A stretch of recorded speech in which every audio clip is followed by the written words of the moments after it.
Good morning বন্ধুরা, তোমরা সকলে কেমন আছো? আমি সকালের আশিবাসি কাজগুলো সেরে নিয়ে আমি স্নানটা সেরে নিয়ে পুজোটা করলাম। তো পুজো না করলে বুঝতেই পারছো আমি তো জলখাবার খেতে পারি না, কারণ সকালবেলা একটু চাটা খাই ঠিকই, কিন্তু আমার মনে হয় ঘরে গোপাল আছে, গোপালকে একটু জল না দিয়ে কি আর জলখাবারটা খাবো? তাই গোপালকে একটু জল দিয়ে তারপরে আমি জলখাবারটা খাই। কিন্তু পুজো সেরে উঠতে উঠতে আমার ভীষণ খিদে পেয়ে যায়, জানো তো, পেটটা কল কল করতে থাকে। তো খুঁজে পাই না কী কী খাবো, তো আজকে ঝটপট করতে গিয়ে ভাবলাম শর্টকাট খাবার বলতে কিন্তু ম্যাগিটাই ঠিক। তাই আমার হাজব্যান্ড এবং আমি একটু ম্যাগি করে নিলাম। ওহো, তোমাদের তো বলতে ভুলেই গেছি, আজকে তো শুক্রবার, আমার হাজব্যান্ডের ছুটি। শুক্রবার মানে প্রচুর কাজের চাপ, আমার রান্নারও অনেক বাড়ন্ত থাকে। তাই ভাবলাম যে আজকে একটু বসে শাক আলু বেগুন দিয়ে ঝাল দেওয়া করে দিলাম, চিকেন কষা করলাম।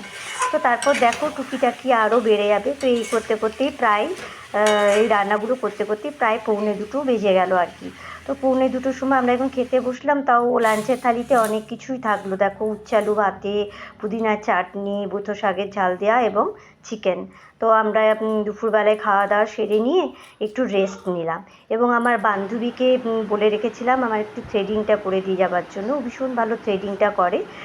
তো অনেক দিনই থ্রেডিং করা হয়নি, তো দেখলাম এবার না করলে নিজেকে নিজেই চিনতে পারবো না। দেখো বন্ধুরা, ভালো হয়েছে না? তো চলো টাটা, বাই বাই। তোমরা খুব ভালো থেকো, টাটা।